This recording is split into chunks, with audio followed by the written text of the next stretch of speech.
In this video, I'll show you how to make this Tesseract in Blender. As you can see, it looks pretty good. Yeah. Okay, so to start, you want to press A and then X to delete everything.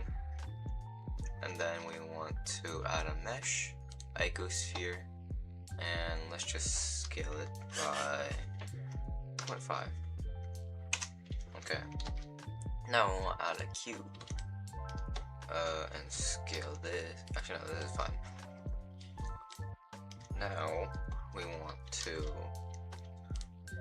click on the sphere and add a not rigid body fluid flow and set the flow behavior to inflow. And then now we click on the cube. Actually, before we start, we should name this smoke and name this smoke domain. Now we can click fluid and domain. Okay, now we have to adjust some settings. Let's do set buoyancy density to 0. Dissolve and set this to we'll do 4. Noise, scale this up to 3. And let's have the field weights. We want the gravity be turned off, completely off. Set this to all. And then set this to 0.5. And we also want to set this to high resolution and hit bake. Now after my computer stops glitching and stuff, we'll get right back to it. After your computer crashes, we have a simulation that I forgot to add. I keep forgetting one thing. This is my third recording, by the way. Okay, you add the turbulence as well, because that will make it so that the gas expands. So crash your computer again, and bake it again. So yeah, let's do that.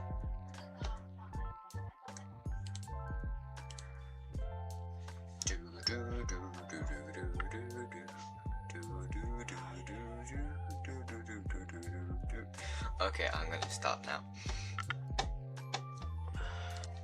Okay, now it should be able to work. There we go. Oh yeah, let's hide the icosphere. Now we have some smoke. That's pretty good. Okay, now let's set up the lighting, right?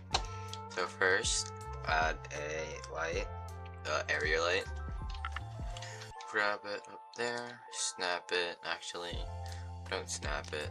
Grab it a little bit below the actual cube domain thingy.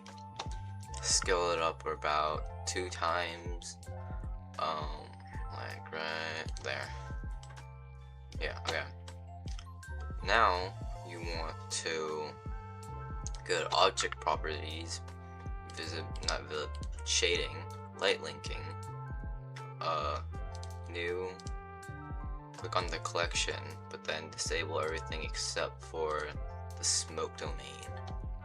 And then now you can just press space, period, yeah, period, and then snap the pivot around the, whatchamacallit again, the 3D cursor.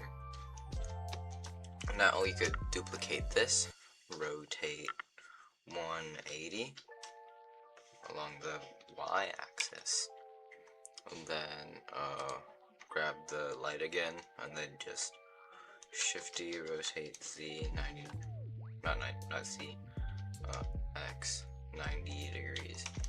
There we go, and then do that again, Shift D, rotate along C 90, and we have light all over here, and all of these should, oh wait, shoot, unlink that, okay. Now, we also want to add in a cube for the actual Tesseract part.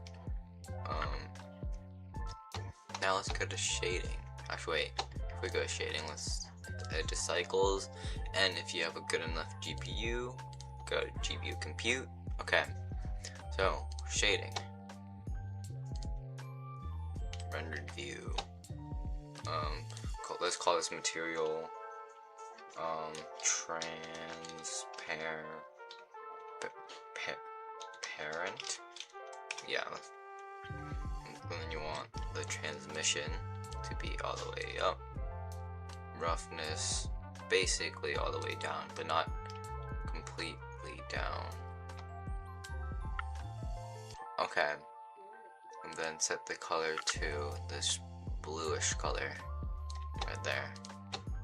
Now select the smoke domain up here, new material, let's call this smoke. Now we want to delete the principal SDF, and then press Shift A and add a volume, principal volume, and then volume to volume, set density to 5, set color all the way to pure white. Yeah, also go back to layout. For whatever reason, these lights are not only interacting with the, wait, let me double check this. Yeah, let's disable that. Let's see, disable that. You basically only want the, there we go. Okay, so now we want to also add in a light, point light, scale this up. You have to right click and then adjust radius, and then actually no, scale this down a little bit more, and then scale like power, so then it looks like it's glowing. And right now the cube looks kind of plain because it's too smooth, you know? So, let's tap. Of course. Okay, I probably should have saved. It's fine. What the hell?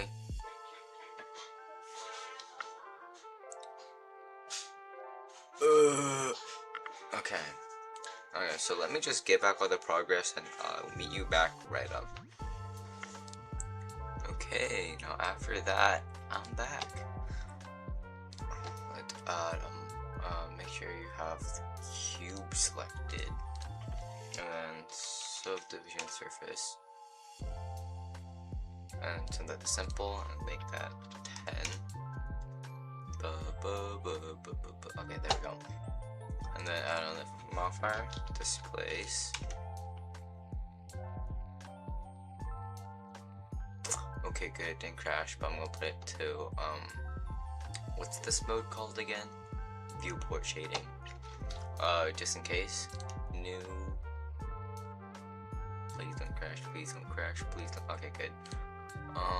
Set this to, not blend. Don't crash. No. Okay. Set this to clouds. Okay. Set this to 1.5, no, 1.7, 1.7. Size 1.7.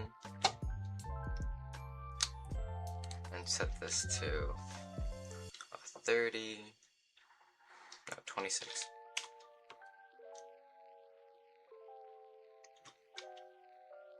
Okay, and also, forgot to mention, if you don't want your computer to be as laggy, just apply the subsurf.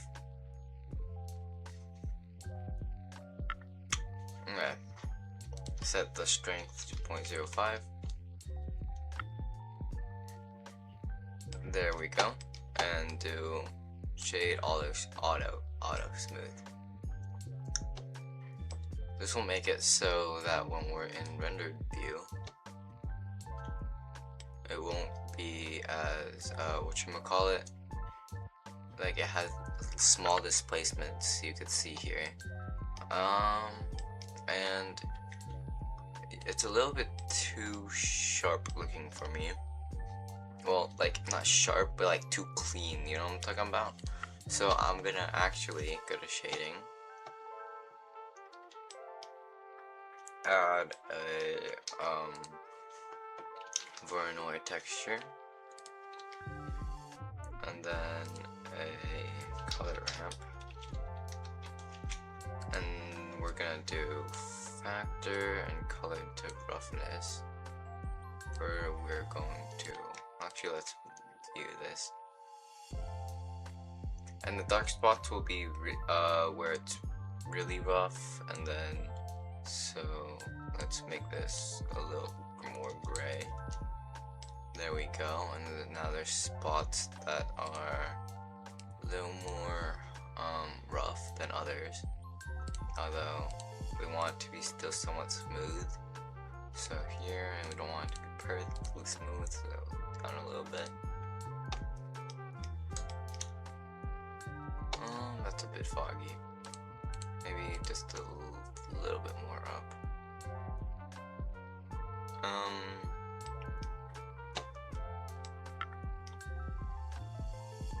There we go. And let's, for the final scene, let's set the background color to all pitch black. Add a plane. Scale this up. Oh, actually, set the pivot point back to median. Scale this up. Make it down a little bit so it doesn't have any clipping issues. Mesh, actually not mesh. What am I saying? Camera. We could just press this little thing and we could zoom out. There we go. And hit render. Oh, let me set the samples a little lower because we don't want it to take overnight for one single frame. So about 2,000 samples will be fine.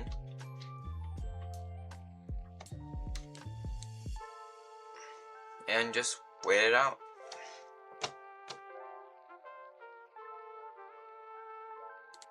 And here's the results. See, we did that little subdivision to surface thing. It gives it a really nice little bump. So yeah, see ya.